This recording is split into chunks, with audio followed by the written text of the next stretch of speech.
Semua orang politik mau beranggapan itu biasa aja. Masuk kita suruh menanggapi tanggapan orang, pikiran orang ya. Pengamat politik Yusak Farhan bahkan menyebut ada kaitan antara penangkapan Roy Suryo dan Dr. Tifa dengan agenda safari politik Jokowi.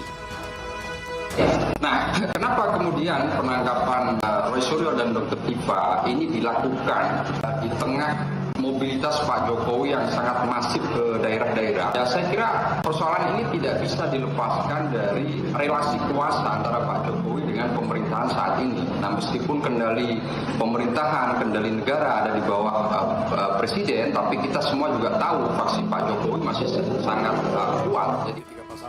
Sementara itu, sebagai warga negara, Mahfud MD menilai Jokowi memiliki hak politik untuk melakukan kegiatan politik apapun, asalkan tidak dibiayai negara. Ini negara demokrasi, Pak Jokowi mau turun kemana, mau kemana, itu kan hak dia, iya kan? Seperti halnya kita mau kemana-mana tidak boleh dihalangi, punya agenda politik. Boleh, Pak Jokowi mau ke Lampung, mau ke Papua, mau kemana, itu kan hak dia, harus. Dikenal sebagai mantan presiden dengan magnet politik yang kuat, tak heran jika banyak asumsi liar jika turun gunungnya Jokowi bukan hanya untuk menyapa masyarakat, namun tetap ada udang di balik batu. Tim Liputan iNews melaporkan. Dan pemirsa, untuk membahas lebih lanjut perihal tujuan safari Jokowi ini, kita sudah tersambung dengan Direktur Lingkar Madani, Ray Rangkuti, dan juga Sekjen DPP Projo, Freddy Damanik. Selamat malam, Bapak-Bapak. Bang Ray, malam. Malam, Bung. Ya, baik, terima kasih sudah hadir Bapak-Bapak. Saya akan ke Mas Ray terlebih dahulu. Mas Ray, apakah ini bisa dimaknai untuk menjaga pengaruh politik pasca lengser atau Anda punya pandangan tersendiri? Silahkan bisa dijelaskan. Bukan hanya menjaga, tetapi juga untuk menguatkan posisi dua sekaligus tujuannya. Yang pertama adalah posisi Gibran sebagai calon, bisa calon wakil presiden, bisa calon presiden. Tergantung nanti pada apakah akan tetap bergabung dengan Pak Prabowo atau memilih jalan sendiri gitu ya. Nah, tapi untuk tujuan itu juga harus memastikan bahwa PSI juga dapat suara. Sebab kalau suara PSI tidak terlalu kuat, kan negosiasi dari Gibran juga dengan sendirinya akan melemah gitu.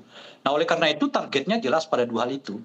Pertama adalah bagaimana menaikkan elektabilitas PSI, dan yang kedua adalah bagaimana menjaga popularitas dan elektabilitas dari Gibran gitu. Sehingga nanti 2029 ya kan tetap terjaga dan tetap bisa negosiasi, entah akan tetap bersama dengan Prabowo atau sebaliknya mungkin mencari teman baru untuk 2029 yang akan datang itu. Bung Freddy, publik menilai bahwasannya safari politik yang dilakukan oleh Jokowi ini apakah sebagai bagian dari konsolidasi politik jangka panjang atau seperti apa? Iya, kalau bicara konsolidasi politik jangka panjang nggak bisa kita nafikan karena memang jelas di situ ada bicara partai politik. Tapi yang mau saya sampaikan adalah begini, ini belum ada bicara politik politik elektoral 2029 ya. Jadi yang kita pahami politik modernnya kita itu relawan Pak Jokowi itu adalah kedekatan emosional, membangun kedekatan emosional dengan rakyat. Itu yang paling penting daripada kekuasaan ataupun jabatan sekalipun. Nah, ya perkara nanti itu mendapat tanggapan luas atau apresiasi luas dari masyarakat Indonesia yang kemudian nanti bisa tanda kutip dimanfaatkan untuk kepentingan elektoral, itu memang sudah harusnya di dalam demokrasi kan begitu. Tetapi belum bicara kita politik elektoral begitu. Oke, baik. Berkaitan dengan hal tersebut, silaturahmi yang dilakukan membaca intensitas safari politik Jokowi belakangan ini, apakah ini juga cukup wajar untuk mantan presiden tetap aktif bertemu dengan elit politik pasca lengser, Mas Ray? Ya wajar, ya tetap wajar, tidak ada masalah ya kalau soal ini. Yang jadi masalah bagi saya itu adalah seolah-olah ingin menafikan bahwa salah satu target dan tujuan dari pertemuan-pertemuan ini adalah politik gitu. Nah, maksud saya itu menurut saya yang ya kurang wajar gitu ya. Kalau bertemu ya silakan saja gitu. Nah, apakah ini terlalu pagi? Oh enggak juga. Karena kenapa gitu? Karena bagi Pak Jokowi akan berbeda dengan partai-partai politik yang eksis gitu. Kalau partai-partai politik yang eksis kan sudah dengan sendirinya mereka sedang bekerja ya, melalui aktor-aktor mereka di daerah, termasuk di dalamnya tentu melalui tokoh-tokoh mereka secara nasional gitu. Mereka sedang bekerja. Ya Golkar bekerja melalui Bahlil dan menteri-menteri lain gitu ya. PKB melalui Muhaimin dan menteri-menteri lain, PAN melalui Pak Zulkifli dengan menteri-menteri lain dan seterusnya. Mereka sedang bekerja secara politik sebetulnya gitu. Entah itu dilakukan secara terbuka atau tidak gitu. Nah, itu satu hal. Oleh karena di PSI-nya kelihatan belum muncul tokoh yang dapat meraup suara, termasuk di kalangan menteri-menteri yang mereka punya sekarang, ya mau tidak mau ya Pak Jokowi ya harus turun dari sekarang. Sebab kalau tidak, ya mereka akan ketinggalan. Sebab partai-partai yang lain itu sudah bekerja bahkan sejak dari mereka terpilih sebagai anggota kabinet gitu loh. Sejak anggota kabinet itu mereka sudah bekerja untuk bagaimana mengelola suara, mempertahankan suara pada tingkat tertentu ya, terus memaksimalkan suara gitu. Nah, kalau Pak Jokowi menunda, sementara Pak Jokowi adalah figur yang kelihatan satu-satunya yang diharapkan mendongkrak partai, ya akan sangat ketinggalan gitu.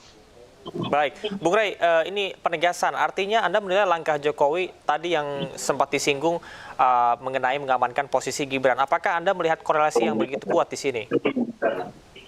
Oh iya, kan sudah jelas-jelas mereka menyebut bahwa salah satu dari agenda ini adalah meyakinkan dan mempertahankan Prabowo Gibran bukan hanya untuk 2029 mulai dari sekarang gitu. Itu kan disampaikan tuh berulang kali itu. Ya tentu tidak disampaikan oleh Freddy karena Freddy kan relawan. Tapi kan kalau PSI-nya kan menyampaikan gitu.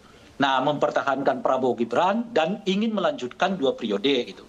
Nah, oleh karena itu ya tujuannya politik. Kalau disebut tadi Bung Freddy misalnya ini adalah silaturahmi, iya namanya silaturahmi politik gitu loh Pak. Nah, atau politik silaturahmi gitu. Tinggal intinya adalah apa yang dilakukan oleh Pak Jokowi ini ujung-ujungnya politik, itu maksud saya gitu loh. Baik, nah, kenapa gitu? Karena yang turun ini adalah mantan presiden, mantan politikus. Kalau saya yang turun, beda lagi. Kalau Anda yang turun, namanya meliput gitu loh kira-kira ya.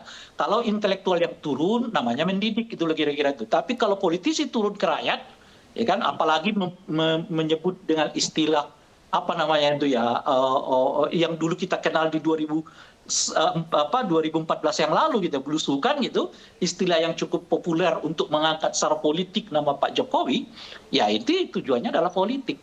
Baik, Bung Freddy ada tanggapan? Silakan. Iya, seperti saya katakan tadi, justru kita menjadi tidak masuk akal ketika kita nafikan ini bukan kegiatan politik. Pak Jokowi insan politik, presiden 2 periode. Di sini jelas PSI, partai politik, projo, relawan politik. Tapi yang mau saya sampaikan adalah ini bukan semata-mata atau bukan targetnya bukan politik kekuasaan atau politik elektoral 2029. Itu masih jauh, belum ada deklarasi apapun tentang itu. Dan kalau dinamika masih panjang, ya kita katakan hari ini mendukung si A, katakan Mas Gibran, jangan-jangan beliau nggak nyalon misalnya, ya beliau sebagai wapres misalnya, kan dinamika apalagi per hari ini misalnya PSI juga tadi Bang Rey tahu tidak mempunyai suara, kan seperti itu. Jadi dinamika masih jauh. Yang paling penting adalah menjaga kedekatan emosional itu. Ansi nanti itu digunakan di dalam kontestasi, ya itu memang sudah memang begitulah demokrasi kita. Itu yang mau saya sampaikan. Jadi sekali lagi bukan politik kekuasaan untuk 2029, bukan itu. Jadi kehadiran kami di sini juga projo misalnya ya, kami menyambut Pak Jokowi ya sebagai pendukung Pak Jokowi di Lampung ini, kami menyambut beliau. Tetapi kalau misalnya ada kegiatan-kegiatan partai, memang tujuan Pak Jokowi ke Lampung ini memang utamanya adalah untuk PSI. Tentu kami projo sebagai relawannya Pak Jokowi tidak hadir di dalam kegiatan-kegiatan partai tersebut karena di projo sendiri banyak terdiri dari partai-partai politik yang lainnya. Jadi otomatis kami tidak hadir di situ. Tetapi ya untuk acara-acara yang adat ya, acara-acara bersama masyarakat, acara-acara dengan tokoh-tokoh relawan, tentu kami Baik. Projo hadir gitu. Demikian. Baik. Bung Ray dari Projo bilang bahwasannya ini bukan kampanye untuk 2029. Silahkan. Jadi harus dibaca kadang-kadang kalau cara berkomunikasi Pak Jokowi ini kan sering kali harus dibaca yang sebaliknya gitu. Jadi kalau misalnya Bung Freddy mengatakan belum tentu loh Gibran mau dicalonkan sebagai calon presiden atau wakil presiden 2029. Nah, kadang-kadang kita harus baca yang sebaliknya. Artinya mungkin ya Gibran memang udah disiapkan tuh gitu. Kan kita udah tahu peristiwa kemarin dulu 2004 yang lalu kan nggak pernah kedengaran bahwa Pak Gibran itu akan dipromosikan sebagai calon presiden wakil presiden.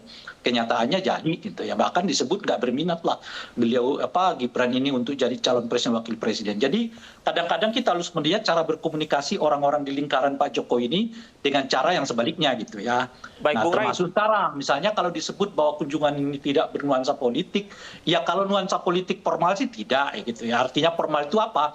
Ini kerangkanya untuk secara resmi mencalonkan Gibran. Ya enggak lah, tapi tindak kita sebut aja ini adalah langkah politik non formal karena semua partai politik sekarang juga belum melakukan hal yang sama gitu. Kalau itu sih ukurannya gitu. Artinya politik formalnya memang belum berjalan karena tahapan pemilunya belum berjalan gitu. Tapi yang sekarang terjadi adalah politik non formalnya. Nah, salah satu politik non formal itu ya apa yang dilakukan sekarang. Pak Jokowi ketemu sana, artinya tetap membangun relasi, tetap dalam kerangka untuk menghubungkan dengan masyarakat. Gunanya apa? Gunanya supaya bisa dikonversi menjadi suara nanti pada 2029 yang akan datang. Baik, Bung Ray menyambung dari apa yang Anda sampaikan tadi. Artinya apakah Gibran saat ini menurut Anda membutuhkan backup politik yang sebesar itu? Mau tidak mau, ya, sebab persaingannya kan kelihatan makin ketat ya. Kalau mengandalkan Gibran secara pribadi, ya waduh berat sekali itu. Dan kita tahu penuh bahwa Gibran ini sangat tergantung pada popularitas dari Pak Jokowi gitu. Itu pertama. Lebih-lebih kalau kemudian nanti Gibran tidak lagi dilirik oleh Pak Prabowo dan boleh jadi ada potensi menuju ke arah sana. Artinya kalau tidak dilirik oleh Prabowo makin berat mengusung Gibran ya ke partai-partai politik yang lain gitu. Itu ininya gitu. Makanya mau tidak mau harus kerja dari sekarang. Sebab nggak kerja dari sekarang, ini partai-partai yang lain ini sudah ini loh udah jalan sendirinya, udah mengumpulkan suara dengan sendirinya melalui kerja-kerja mereka di koalisi itu. Sementara PSI-nya sendiri belum terlihat menonjol. Entah itu PSI dalam pengertian kabinet gitu ya, atau PSI dalam pengertian tokoh-tokoh di internal partai politik masih kurang menonjol gitu. Nah, oleh karena itulah menurut saya mereka sekarang memilih masuk ke basis-basis PDIP, misalnya Lampung, PDIP, NTT, PDIP gitu. Meskipun di bawah itu ada Golkar. Kenapa gitu? Saya kira ada pikiran untuk memancing reaksi PDI Perjuangan. Nah, kalau PDI Perjuangan reaksi mereka muncul di tengah kunjungan-kunjungan ini akan memberi bobot popularitas ya bagi kunjungan-kunjungan Pak Jokowi gitu. Artinya, saya kira kunjungan ini memang di salah satunya di setting dalam kerangka bagaimana cara memancing suara PDI Perjuangan. Kalau PDI Perjuangan bereaksi, nah itu bisa saja meningkatkan nilai dari kunjungan-kunjungan atau silaturahmi politik Pak secara tidak Jokowi. langsung Anda menyebutkan bahwasanya tidak ingin ketinggalan start begitu ya dibandingkan dengan partai lain. Mungkin ada tanggapan? Silahkan, Bung Freddy. Iya, kalau kami relawan arahan Pak Jokowi sampai sekarang masih jelas ya mendukung pemerintahan Prabowo Gibran ini ya. Tentu itu yang akan kami lakukan, akan mengawal pemerintahan ini ya. Kami mengawal program-programnya, ada masukan-masukan dari masyarakat kami sampaikan kepada pemerintah, itu yang kami lakukan. Dan kami lihat juga ya Mas Gibran, kalau bicara tadi Bang Ray banyak bicara Mas Gibran, sampai sejauh ini hubungannya masih sangat baik dengan Presiden Prabowo dan masih inline ya, dan kami melihat itu juga menjadi hal yang positif.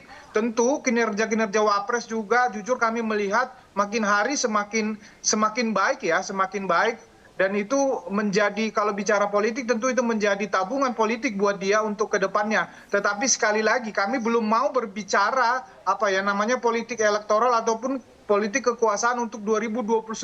Karena itu masih sangat jauh. Habis kita energi kita untuk mendiskusikan itu. Demikian. Baik, politik elektoral atau kekuasaan, baik untuk formal maupun menuju 2029 atau tidak, kita akan lihat bagaimana eskalasi yang dilakukan untuk situasi politik ke depan. Terima kasih Bung Ray dan juga Bung Fedi. Selamat beraktivitas kembali. Sampai ketemu lagi ya.